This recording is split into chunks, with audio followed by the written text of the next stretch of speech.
সেখানে রবিবার বন্ধের দিন, এই জন্য একটু হাঁটতে বের হলাম।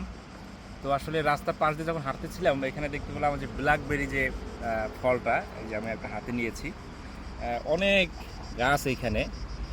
এটা আমাদের জঙ্গলে যেভাবে গাছ হয়ে থাকে ওইভাবে এখানেও হয়েছে। আপনাদের যদি একটু দেখাই যে ব্ল্যাকবেরি, এটা আপনি সিঁড়ি সিঁড়ি খেতে পারবেন এখান থেকে।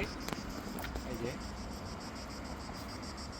এগুলো হচ্ছে ব্ল্যাকবেরি। আমাদের দেশে এগুলো আসলে অনেক দাম, কিন্তু আসলে এই দেশে এইভাবে রাস্তার পাশে হয়ে থাকে। যদি একটু খাই, খুবই ভালো এবং মিষ্টি।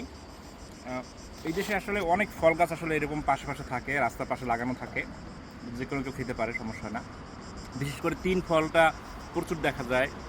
তিন ফল, এরপর হচ্ছে ব্ল্যাকবেরি এবং বিভিন্ন জাতের আসলে ফল এই রাস্তার পাশে থাকে, যেগুলো আপনি আসলে চাইলে আপনি খেতে পারবেন আপনার মতো করে, কোনো অসুবিধা নাই। আর খেতেও খুব ভালো। এটা একবারে অরিজিনাল যে ব্ল্যাকবেরির যে স্বাদটা আছে সেটা পাচ্ছি আসলে।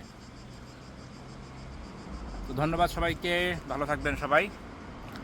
আমি আসলে ইতালির পথে প্রান্তরে প্রত্যেকটা জিনিস আপনাদের দেখানোর চেষ্টা করব। তো সবাই ভালো থাকবেন। আল্লাহ হাফেজ।